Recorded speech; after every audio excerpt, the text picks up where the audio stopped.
الأجل مولا مولا. اعوذ باللہ من الشیطان اللعین الرجیم. بسم اللہ الرحمن الرحیم.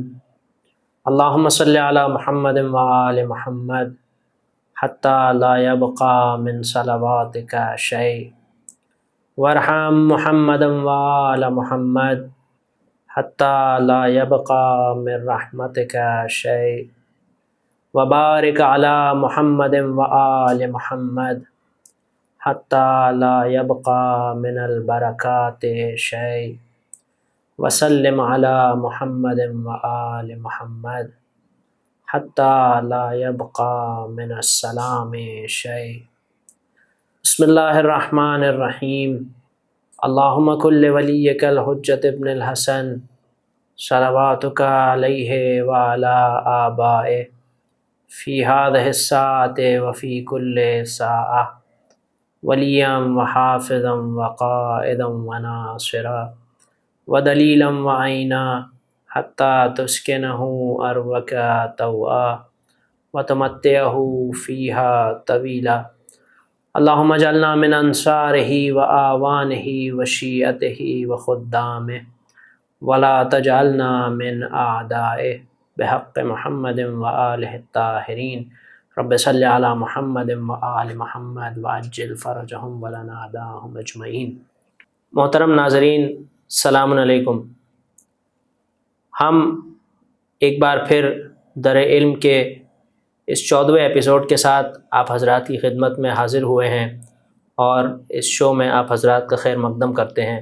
جیسا کہ ہمارے پچھلے ایپیسوڈز میں بھی آپ نے دیکھا کہ مختلف موضوعات پر ہم آپ حضرات کی خدمت میں جوابات پیش کرتے ہیں ان سوالوں کے کہ جو اغیار ہمارے سامنے پیش کرتے ہیں.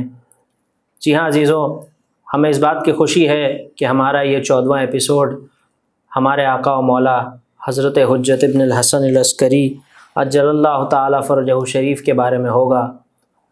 ہم لوگ آپ حضرات کی خدمت میں کچھ ان سوالوں کے جوابات، کچھ ان اعتراضات کے جوابات لے کر کے آئیں گے کہ جو ہمارے سامنے رکھے جاتے ہیں عقیدہ مہدویت کے متعلق. عزیزان محترم، یہ بات غور طلب ہے کہ عقیدہ مہدویت کو جیسا کہ غیر قومیں ہم لوگوں کے سامنے پیش کرتی ہیں، یہ کوئی صرف اور صرف شیعوں کا عقیدہ نہیں ہے، بلکہ تمام عالم اسلام میں سب لوگ اس بات کے قائل ہیں کہ حضرت امام مہدی عجل اللہ تعالی فرجہ شریف قیام کریں گے اور عدل و انصاف سے دنیا کو اس طریقے سے بھر دیں گے کہ جیسے وہ ظلم و جور سے بھری ہوئی ہوگی. اور یہی نہیں بلکہ آپ اگر اہل سنت والجماعت کی مشہور و معروف کتابوں کو کھنگالیں تو صحاح ستہ میں کئی کتابیں ایسی موجود ہیں کہ جہاں آپ کو احادیث کی روشنی میں عقیدہ مہدویت مل جائے گا.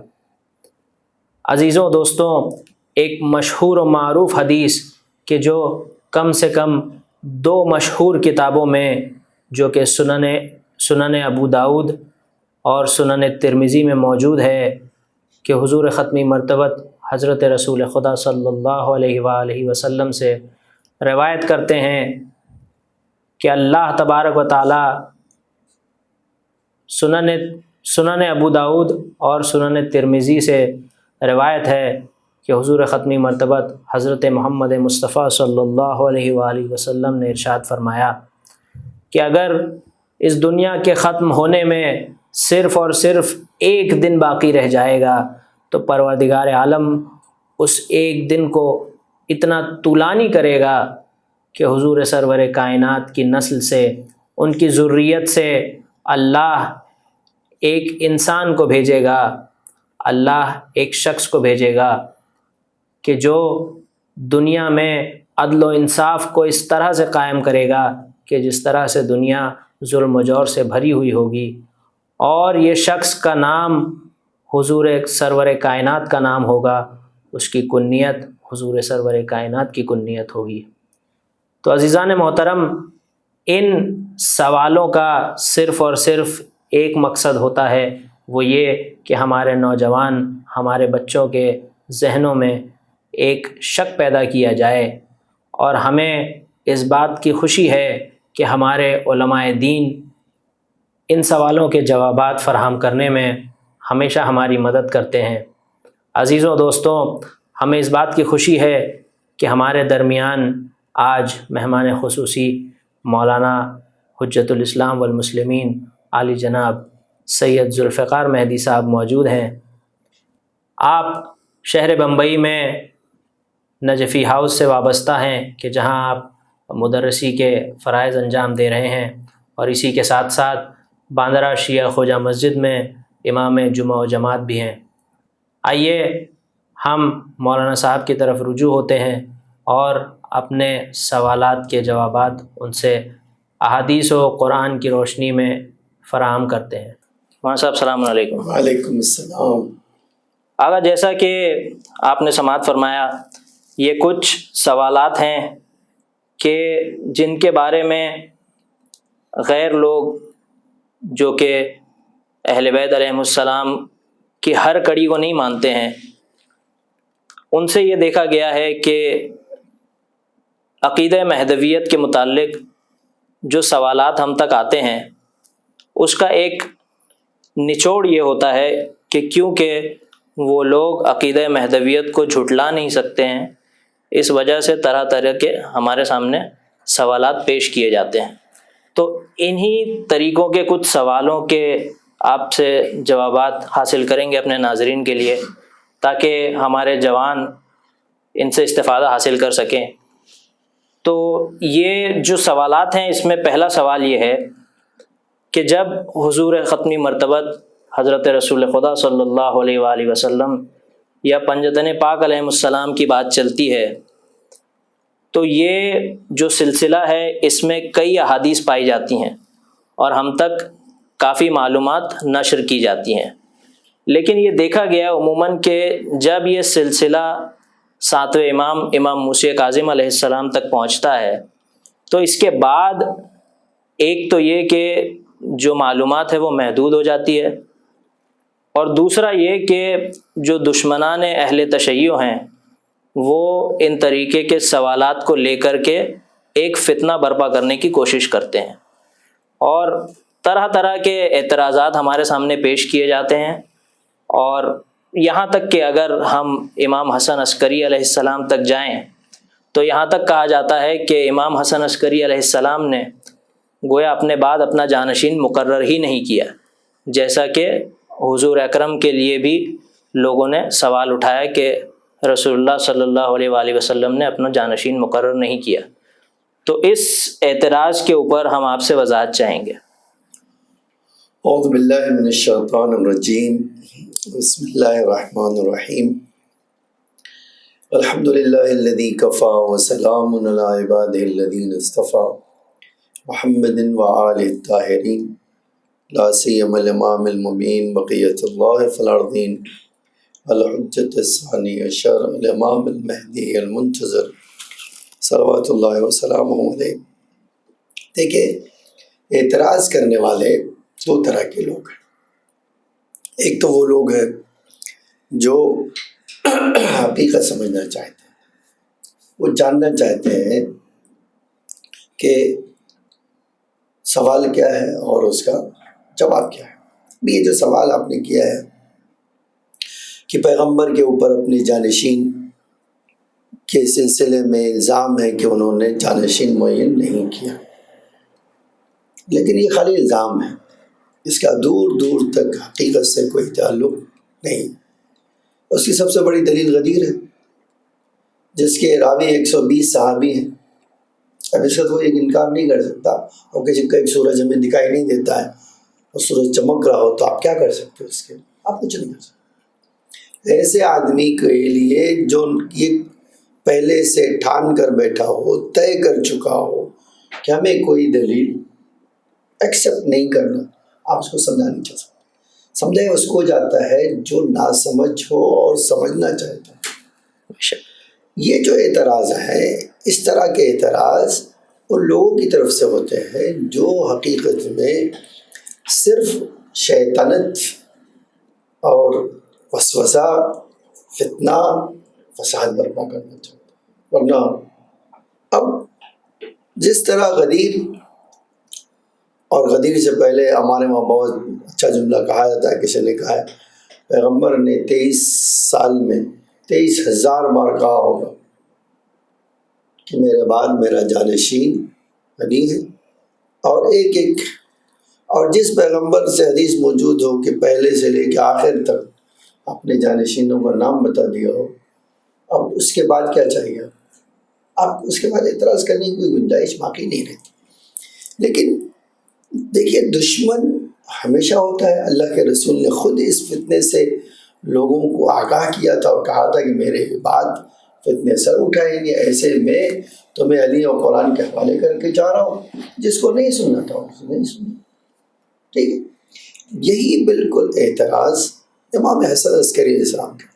حقیقت میں یہ کہنا غلط ہے کہ امام حسن عسکری، امام زمانہ علیہ السلام کا وجود مقدس وہ وجود ہے جو پیغمبر سے لے کر ہر ایک امام نے یہ تک کہا ہے کہ پیغمبر نے فرمایا میرا 12واں، امام علیہ السلام نے فرمایا میرا 11واں، امام حسن نے فرمایا میرا 10، میرے بعد 10واں، امام حسین نے بعد کہا میرا 9واں بیٹا، امام چہارم نے کہا کہ میرے بعد 8واں، اور امام پنجم نے کہا کہ میرے بعد 7واں، بالکل، اور چھٹے نے کہا کہ چھٹا میرے بعد۔ اب امام حسن عسکری علیہ السلام کچھ بھی نہ کہیں تو بھی اب کسی کے لیے جو یہ حدیث کو سنتا آ رہا ہے، اور ایک امام سے تو حدیث ہے جی، پیغمبر سے لے کر 11 امام تک حدیث ہے جی، تو پھر آپ کو یہ کہنے کی ضرورت کہ امام حسن اس کے سامنے نہیں کہا، اگر وہ نہ بھی کہے، ٹھیک ہے، جبکہ ایسا نہیں ہے کہ امام نے تو خط لکھ کر صحابہ کو، اور جو یہ ایک الگ بات ہے کہ جب امام حسن عسکری السلام کو یہ پتا ہے کہ میرے اوپر جس طرح مجھے فوجی چھاونی میں لا کر رکھ دیا گیا سامرا میں، اسی طرح میری اولاد کے بارے میں، میرے بیٹے کے بارے میں سارے مسلمان جانتے ہیں کہ ظالم حکمرانوں کا خاتمہ ہوگا، ان کا جو ہے ان کی حکومت کو اینٹ سے اینٹ بچا دے گا، ان کے ظلم کو ختم کر دے گا، ان کو عدل انصاف سے بھر دے گا۔ تو وہ تو شروع سے ہی سازش کرتا، اور اس کی دلیل بہترین یہ تاریخ میں چھٹے امام سے پوچھا جاتا ہے آپ مہدی زماں ہیں، حتیٰ امام حسن عسکری علیہ السلام کے بارے میں بھی میں نے دیکھا روایت کہ آپ تو نہیں ہیں امام مہدی، نہیں میں نہیں ہوں۔ تو اب آپ کیا کہتے ہیں کہ امام کو معین کرنا چاہیے، اور کس کو جا کے مثلا فرض کر لیجیے آپ کہنا چاہتے ہیں معتمد کو یا منصور کو یا متوکل سے کہنا چاہیے کہ ہم معین کر رہے ہیں؟ جس کو بتانا چاہیے اس کو بتا دیں، جن کو نہیں بتانا چاہیے، جن کو دشمنی ہے، ان کو بتانے کی بھی ضرورت کیا ہے؟ دشمن سے کہا جاتا ہے جا کے آپ دنیا میں کہیں یہ طریقہ ہے، کہیں یہ طریقہ نہیں جی۔ تو ایک تو یہ کہنا کہ امام حسن عسکری علیہ السلام نے نہیں معین کیا وہ بھی غلط ہے۔ دوسری بات یہ ہے کہ جب ہمارے پاس دلیل پیغمبر سے شروع ہوتی ہے، نص سے امامت کی نص جو ہے ہر نبی کے بعد امام کرتا آ رہا ہے کہ میرے بعد، اور امام زمانہ کے بارے میں تو اس طرح ہے کہ ہر امام نے کیا ہے۔ تو اب کیسی گنجائش باقی رہتی ہے کہ بھئی معین نہیں کیا؟ معین کیسے کرنا چاہیے تھا؟ سوال یہ ہے معین کیسے کرنا چاہیے تھا؟ امام زمانہ پیدا ہوئے، جو ہے عقیقہ گوشت بٹا، جی، کھایا گوشت، لوگوں نے پوچھا بھی کہ یہ امام کے وہاں بیٹا پیدا ہوا ہے جو ان کے وارث ہے، اس لیے ہے، ٹھیک ہے۔ حکیمہ خاتون کی روایت موجود، آج وہ اس کے علاوہ بہت ساری چیزیں۔ تو اب معین کرنے کا راستہ کیا ہوتا ہے؟ آپ یہ بتائیں، ہم یہ دشمنوں سے پوچھنا چاہتے ہیں، آپ بتائیں وہ راستہ کیا ہوتا ہے تاکہ ہم آپ کے سامنے وہ لا کر کہیں کہ یہ دیکھو ہے۔ اچھا، سب سے بڑی دلیل کسی چیز کے وجود کے ہونے کی کیا ہوتی ہے؟ سب سے ادل الدلیل علی شیء وقوع، سب سے طاقتور دلیل کسی چیز کے کو سامنے چیز لا کے پیش کر دی۔ آج ہزاروں آدمیوں کے امام سے ملاقات خود کافی ہے اس بات کو بتانے کے لیے وہ ہے بے شک لوگوں کے مسائل حل کر رہے ہیں، مشکلات حل کر رہے ہیں۔ تو ہمیں تو کسی کی دلیل کی ضرورت نہیں ہے جی۔ اور یہ جو فتنہ ہے تو جب رسول اللہ پر الزام لگایا جا سکتا ہے تو امام کے اوپر تو بہت آسان ہے۔ امامت کے دشمن تو کچھ زیادہ تھے. جب پیغمبر کے دشمن ہو سکتے ہیں اور وہ بھی اتنی بڑی جو ہے آپ کہتے ہیں واقعی ایونٹ کا انکار ہو سکتا ہے، غدیر کا، ذوالعشیرہ کا اور مختلف موقعوں کی حدیثوں کا، تو یہ تو بہت سمپل ہے، جس کو اماموں نے کسی حد تک چھپایا بھی ہے، خاص لوگوں کے علاوہ کسی کو بتایا نہیں. تو اسی بارے میں تو اس طرح کی شیطنت ہمیشہ سے تاریخ میں رہی اور رہے گی بھی، آپ اس کو انکار نہیں کر سکتے ہیں. اب خالی ایک بات رہ جاتی ہے کہ آپ جو پیغام دینا چاہتے ہیں بچوں کو کہ اتنی جلدی شیطانوں کے دام میں نہیں پھنسنا چاہیے. بے شک. جب آپ کوئی چیز سنیں تو آپ کی ذمہ داری ہے کہ آپ اپنے علماء کے پاس جائیے، ان کے پاس بیٹھیے. یہ شبہ انٹرنیٹ پہ جو آیا ہے وہ جواب انٹرنیٹ نہیں دے گا. بے شک. وہ کون دے گا؟ جس کے جب غیبت میں امام جا رہے تھے، جس کے حوالے کر کے گئے، ان سے پوچھئے، وہ بتائیں گے. تو یہ حقیقت میں خالی ایک شبہ ہے. اس کا جواب بہت واضح ہے، جس طرح علیہ السلام کی 2000 دلیل علامہ نے لکھ دی، علامہ علی. اور یہ یقیناً ایک بہت ہی قیمتی نقطہ ہے کہ یہ جو لوگ اعتراض پیش کرتے ہیں ان کا محض مقصد صرف اور صرف اعتراض کرنا ہی ہوتا ہے، شیطنت. جی. اس کے علاوہ اگر یہ لوگ علمی گفتگو کے لیے نکلیں تو شاید انہیں ان کی کتابوں میں ان چیزوں کے جوابات مل جائیں. علمی گفتگو اصل مقصد نہیں ہے. جی. آج اب جو دیکھ رہے ہیں کہ اس طرح کے شبہات کا جواب جو ہمارے وہاں ہے، ہمارے وہاں جو ہے جب سے شیعت ہے، جب سے شیعت کب سے ہے؟ پیغمبر سے. پیغمبر کے پہلے سے بھی شیعت ہے. پیغمبر خود کہہ کے گئے یا علی انت و شیعت کا ہم الفائزون، یہ تو پیغمبر کہے. جی. تو اس وقت سے یہ سوال اور جواب دونوں موجود ہیں. ہماری کتابوں میں پوری جو ہے کتابیں کئی جلدیں لکھ دیا ہمارے علماء نے اسی بات کے لیے کہ پیغمبر نے اپنے بعد جانشین کس کو بنایا، کیا صفات تھی، کیا کمال تھی، آیت کیا کہتی ہے، روایت کیا کہتی ہے، عقل کیا کہتی ہے، تاریخ کیا کہتی ہے، وہ سب جواب لکھتے ہیں. ٹھیک، اول امام سے لے کے آخر امام تک. اب آپ یہ جو سوال آپ نے کیا کہ امام عسکری علیہ السلام نے اپنا جانشین معین، اس کے اوپر بھی کتاب ہے. تو آپ کو کتاب دیکھیے پڑھنا ہے، جاننا ہے. جی. تو ہے نا. جب آپ کو جاننا نہیں، خالی آپ کو ایک سوال ریز کرنا ہے، تو پھر یعنی آپ شیطان ہیں. جی.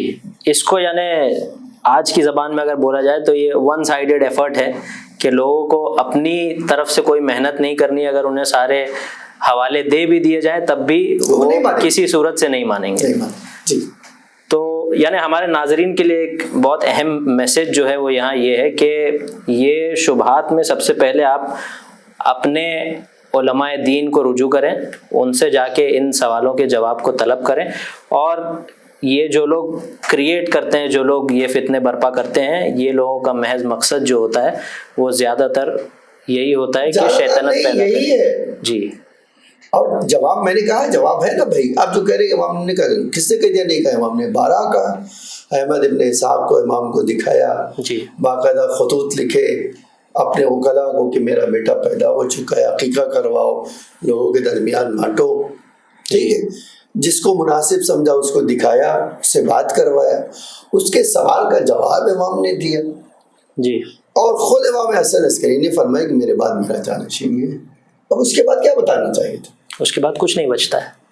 تو یہی کہنا چاہتے، جس طرح پیغمبر نے غدیر میں آ کر اعلان کر دیا، آج 1400 سال کے بعد 42 میں آ کر بڑے بڑے سنی علماء کہتے ہیں نہیں، ہمیں اب مان لینا چاہیے کہ مولا کا مطلب اولا بالتصرف ہے. آج کے پہلے نہیں مانتے تھے وہ، اور آج بھی کچھ لوگ نہیں مانتے، لیکن جن کو سمجھنا ہے انہوں نے کہا نہیں، شیعہ سچ کہتے ہیں، ہمیں علی کو مولا ہی کہنا چاہیے کیونکہ غدیر میں بنا دیا تھا. اب آپ ایک بار آپ چارے خلیفہ کو کیوں مانتے ہیں؟ جواب یہ ہے کہ وہ دنیاوی حکومت والے تھے اور یہ علیہ السلام دینی حکومت والے تھے.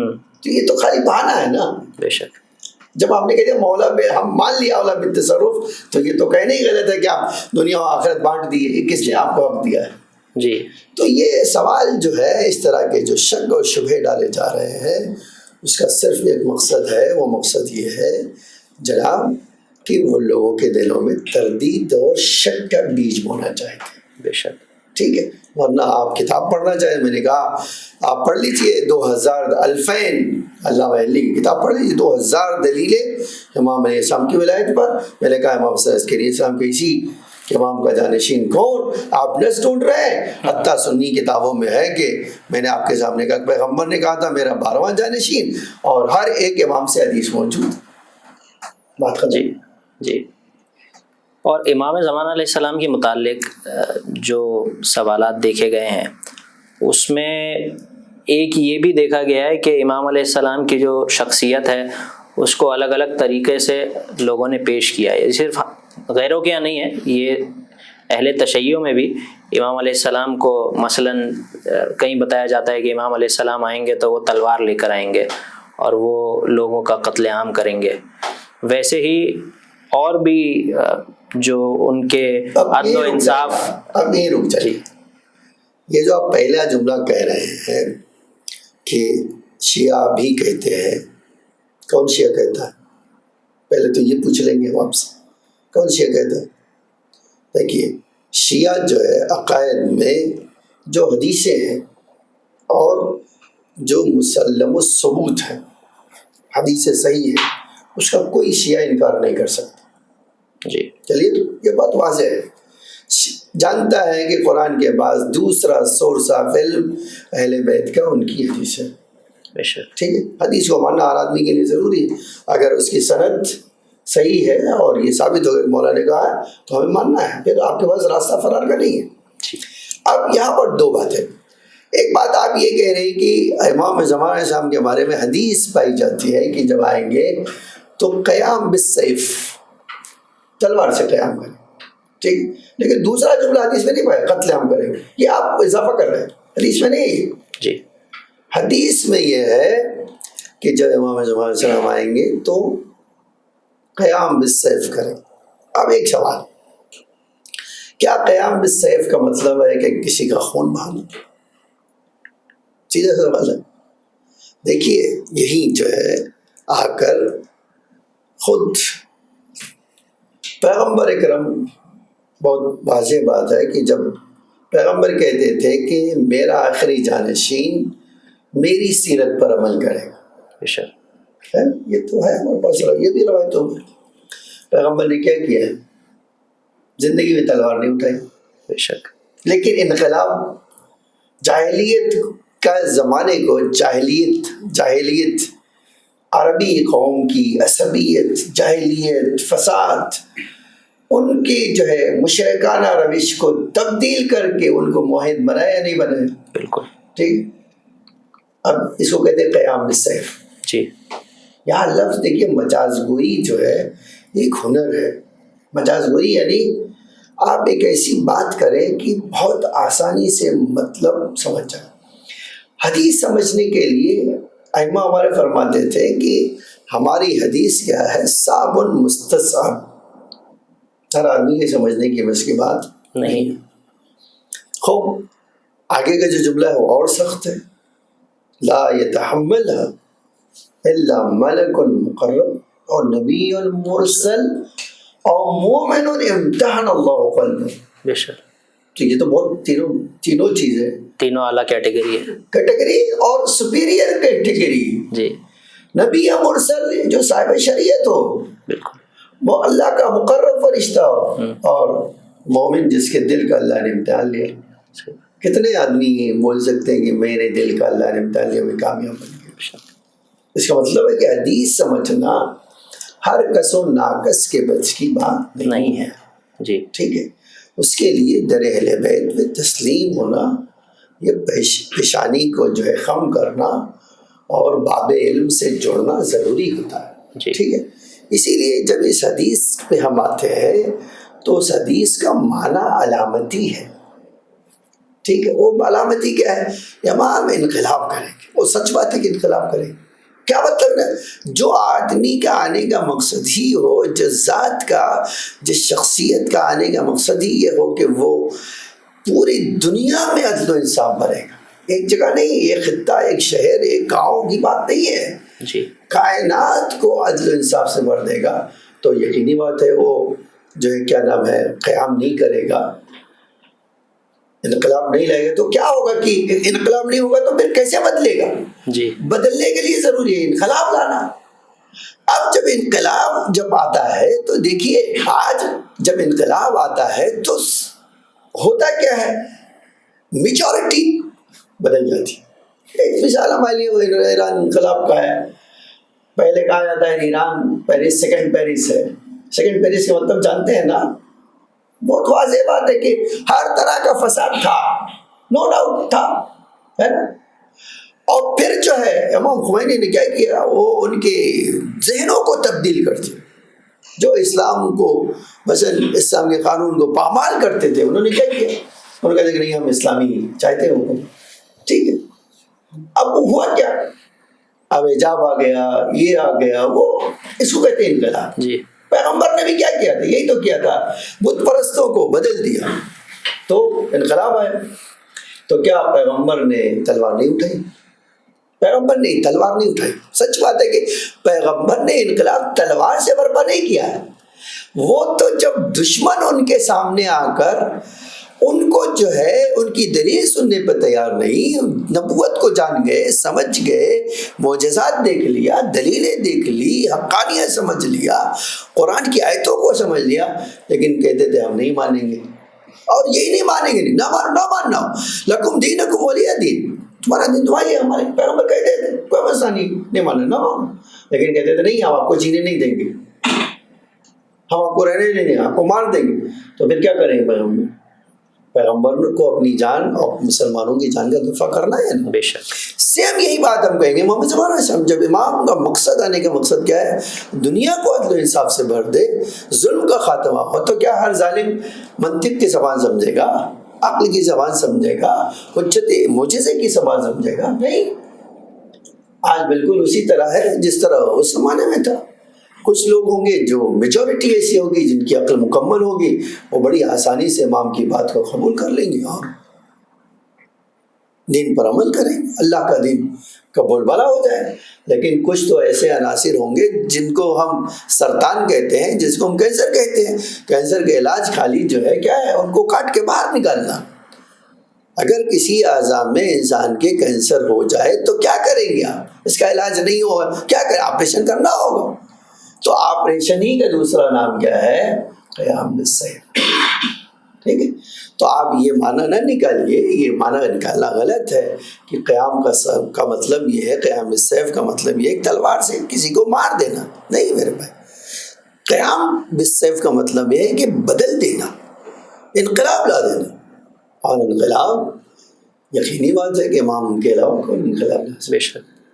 جی. اور چونکہ امام زمان علیہ السلام خود عدل و انصاف کے پیکر بن کے آئیں گے، تو قیام بالسیف جی کا مطلب انقلاب لانا ہے، نہ کہ قتل و غارت. قیام بالسیف انقلاب کے لیے استعمال ہوا ہے.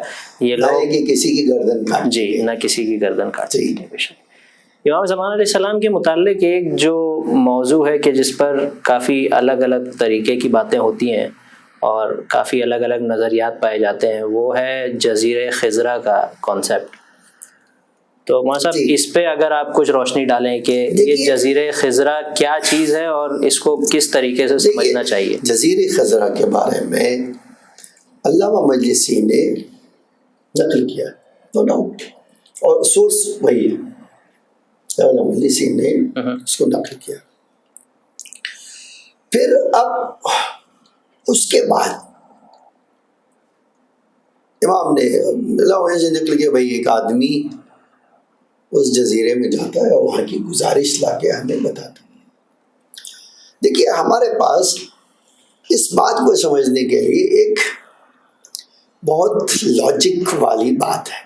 لاجک والی بات ہے، ہم کسی بھی جگہ امام کے وجود کی تردید کب کریں گے؟ ہم کب انکار کریں گے نہیں امام نہیں امام؟ آج آپ پوچھیے کہ بھائی امام ممبئی میں ہے، ہمیں پاسبل ہے؟ یہ تو امام ہی بتا سکتا ہے کہ ہے یا نہیں. ٹھیک ہے. آپ کوئی قرآن کی حدیث سے ثابت کر سکتے ہیں؟ نہیں. آیت سے ثابت کرتے ہیں؟ نہیں. ٹھیک ہے.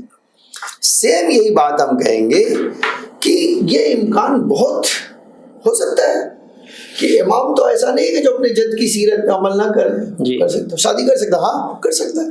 وہ اس سے بہتر کون شادی کر سکتے، کیونکہ وہ سنت پہ پیغمبر کی سب سے زیادہ عمل کرنے والے. تو شادی کیا، کہتے بھائی بہت ساری زیارتوں میں اشارہ ہے ان کی اولاد پہ سلام ہو، ان کی ذریت پہ سلام ہو. ٹھیک ہے. لیکن کون بیوی، آپ جب ہم سے پوچھیں گے ہم کہیں ہمیں نہیں پتا ہے. کون اولاد ہے، کہتے ہمیں یہ بارے میں پتا نہیں. کیا نہیں ہے، ہم کہیں گے کہ ہمیں نہیں پتا ہے، تو اس کا مطلب ہے کہ نہیں. یہ جو آپ کہہ رہے ہیں، میں یہ نہیں کہوں گا کہ امام کی کوئی اولاد نہیں ہے. جی، امام کی تو شاید ساری دنیا ہی اولاد ہے. ان کی سلب سے اولاد ہے، کہتے مجھے علم نہیں. ٹھیک ہے. کیوں؟ اس لیے کہ علم کے لیے دلیل چاہیے، میرے پاس کوئی دلیل نہیں. لیکن آپ کہیں کہ آپ نہیں جانتے، اس کا مطلب ہونا ہے کہ جب آپ نہیں جانتے تو اس کا وجود ہی نہیں ہے. آپ انکار نہیں کر سکتے. یہ کہنا غلط ہو. بالکل. ٹھیک ہے. اب ایسی دنیا میں ہزاروں جگہ جہاں انسان کی رسائی نہیں ہو سکتی، آج نہیں پہنچ سکا ہے انسان. تو یہ بہت بڑا امکان موجود ہے کہ جہاں انسانوں کی رسائی نہ ہو، امام نظروں سے دور وہاں رہتے ہوں یا ان کی اولاد رہتی ہو. آنا جانا دنیا میں امام کا، تو یہ بہت ممکن ہے. ٹھیک ہے. اچھا، اللہ کی طاقت ہو تو آپ کی ممبئی میں ایسی جگہ اللہ بنا دے جہاں کوئی نہیں جا سکتا، امام رہے وہاں. ہو سکتا ہے، ہاں ہو سکتا ہے. اچھا، آپ اتنا دیکھیے یہ جو سوال کرتے ہیں ان کو تھوڑی سی سوچ رکھنا چاہیے کہ اس میں پرابلم کیا ہے. اگر ہے تب بھی کیا پرابلم ہے؟ آپ کی تو ذمہ داری نہیں جزیرے خضرہ چلے جائیے نا. جی، آپ کی تو ذمہ داری ہے نہیں کہ آپ کا کام ہے کہ آپ جزیرے خضرہ میں ہم کو تلاش کرتے چلے جائیے. امام کو تلاش کرنا ہے تو اپنے نفس میں تلاش کیجئے، اپنے آپ کو بہتر سے بہتر بنا لیجئے، مومن مخلص بنا لیجئے. امام سے خود بخود دیدار ہو جائے. امام تو خود ہی کہتے ہیں آپ اپنے دل کو پاکیزہ کر لیجئے، ہماری ملاقات میں دیری نہیں ہوگی. بالکل. ٹھیک ہے. تو یہ جو سوال ہے کہ جزیرے خضرہ میں امام ہے یا نہیں، آپ اور میں ہمیں خبر دی گئی ہے، ہمیں ایک خبر ملی ہے، علامہ مجلسی نے نقل کیا ہے، ہم کیوں کہیں نہیں. ٹھیک ہے. لیکن امام کا مستقل وہی مکان ہے، یہ کہنا غلط. جی. کیوں؟ اس لیے کہ ہمارے سے غیبت میں کوئی جگہ معین نہیں ہے. کہاں ہے وہ؟ ٹھیک. تو آپ، میں اپنے یہ پیغام سے، اس پروگرام سے کہنا چاہتا ہوں ہمارے بچوں کو، ہمارے جوانوں کو، کہ اس میں تو کوئی پریشانی کی بات ہے ہی نہیں. آپ اس کو سن کے پریشان کیوں ہیں؟ آپ کو خبر دی گئی کہ انشاءاللہ ہوں گے، اور ہماری تو ذمہ داری نہیں نا وہاں جانا.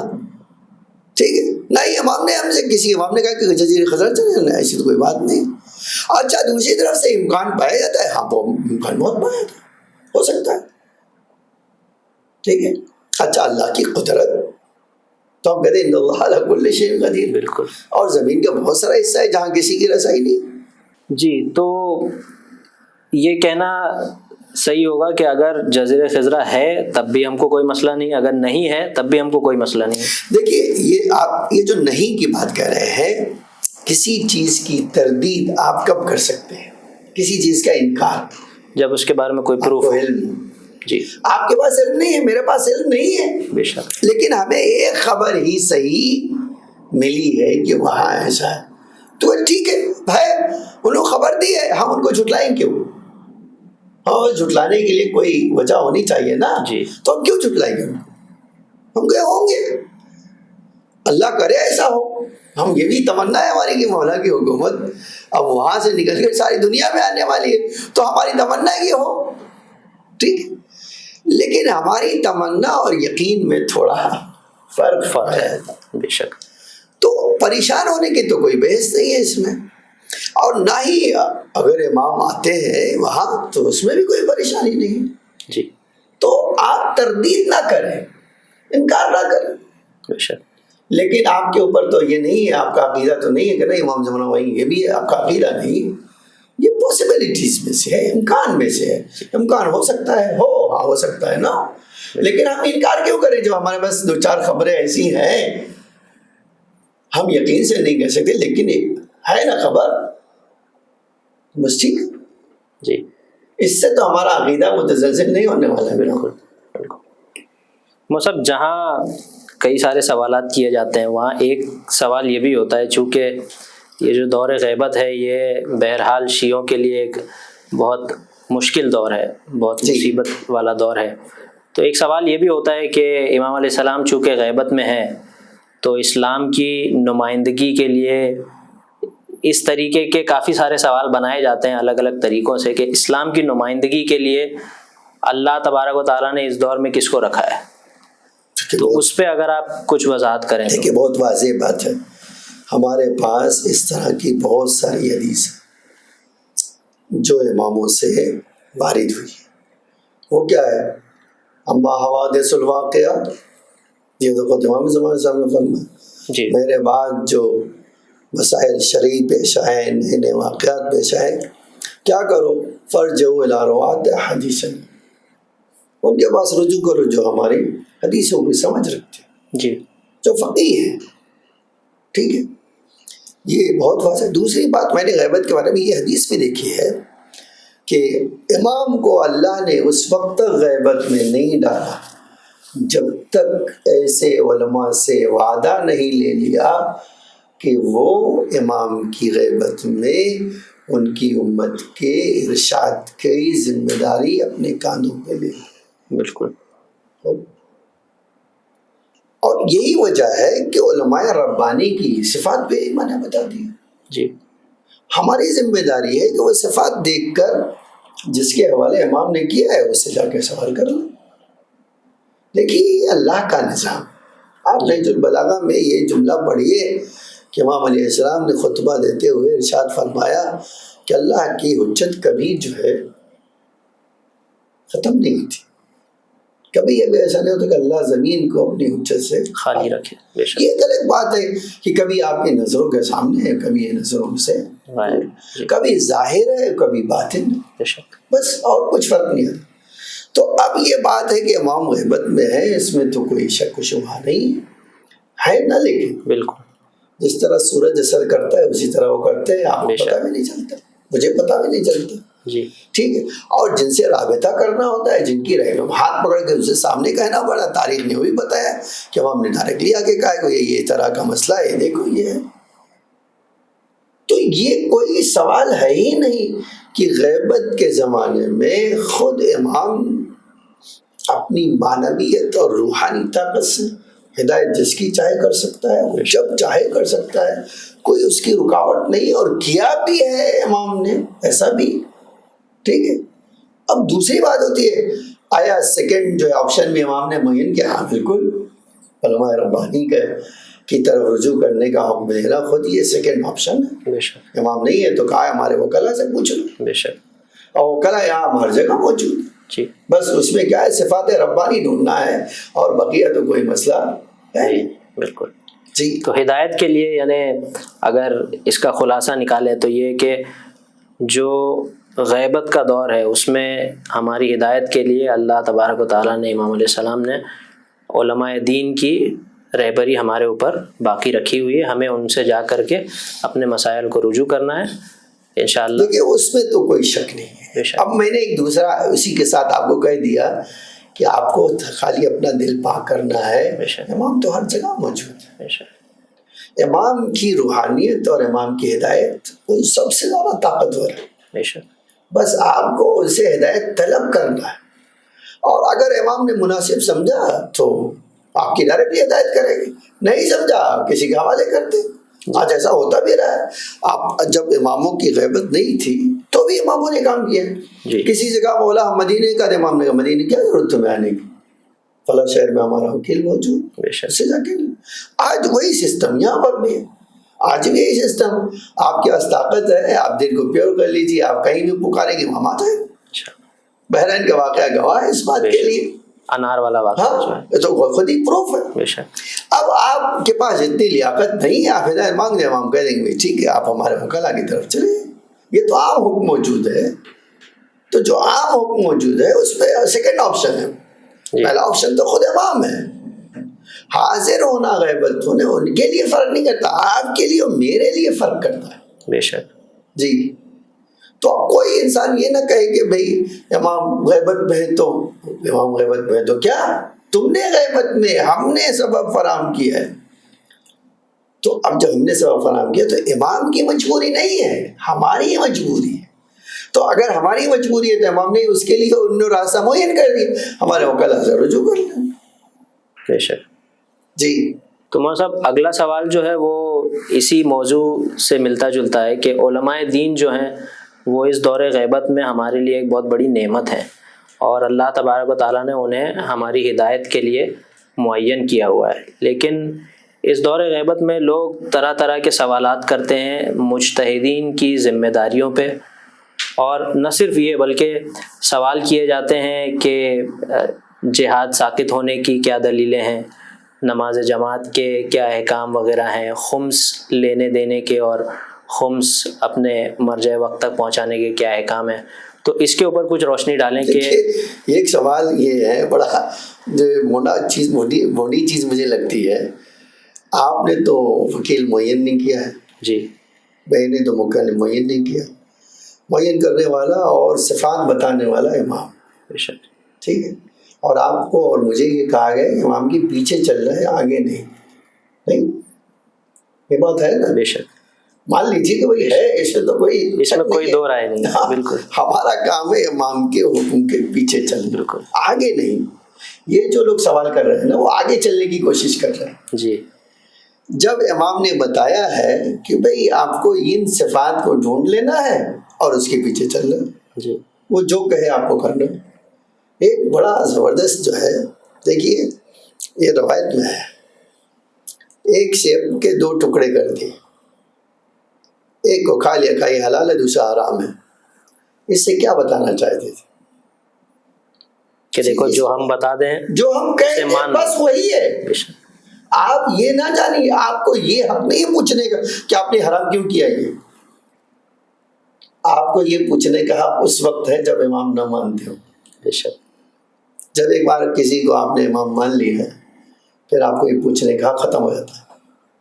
یعنی یہ عقیدہ اس چیز کی اجازت نہیں دیتا کہ ہم ایک سٹیپ آگے بڑھیں، کیونکہ پھر ہم امام کے گویا آگے جانے کی کوشش کریں گے، امام کے پیچھے نہیں رہ جائیں گے۔ جی ہاں، اس کا مطلب یہی ہوتا ہے۔ جی، اچھا، امامت کے اوپر جس طرح اللہ کو نہیں مانتے آپ، تو آپ جب تک آزاد ہیں، جب اللہ کو نہیں مانتے تو کوئی قانون نہیں، ایک بار اللہ کو مان لیا تو اس کا قانون آ جاتا ہے نا؟ جی، بالکل اسی طرح امام کو جب تک امامت کا عقیدہ آپ کے پاس نہیں ہے اس وقت تک جو چاہیے کیجیے، آپ آزاد ہیں، آپ کی زبان بھی آزاد۔ لیکن ایک بار آپ نے کہا کہ مولا میرا وجود آپ کے حوالے، اب بتاؤ کیا کرنا مجھے، جی، اس کو یہ پوچھنے کا حق ہے کہ مجتہد کی شرائط کیا ہے؟ آپ امام کو بتانا چاہتے ہو یہ؟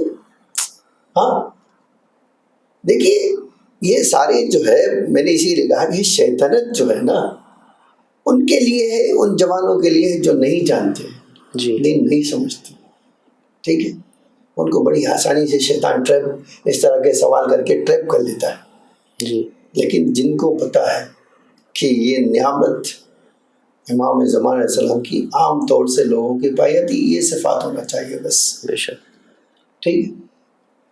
اب اس کے بعد آپ کو حق نہیں ہے جی، کہ آپ کہیے کہ آپ نے یہ فتویٰ کیوں دیا۔ اچھا، جو اہل ہے ان کو بتاتے ہیں، وہ بے شک، جو اہل ہے اس کو بتاتے ہیں کہ بھئی آپ نے یہ فتویٰ کہاں سے دیا، دلیل لکھتے ہیں، آج کتابیں اس کی گواہ ہیں۔ آپ دیکھو 10 15 ویلوں میں احکام کی دلیلیں لکھی جاتی، تو آپ جا کے پڑھ لو نا، یہ آپ کے مجھ سے کیوں پوچھ رہے ہو، یا کسی انٹرنیٹ پہ کیوں کہہ رہے ہو، کتاب موجود ہے، جا کے پڑھ لو، تمہاری طاقت ہے تو پڑھ لو۔ بھئی کیا دلیل ہے؟ یہ دلیل ہے، انہوں نے لکھا۔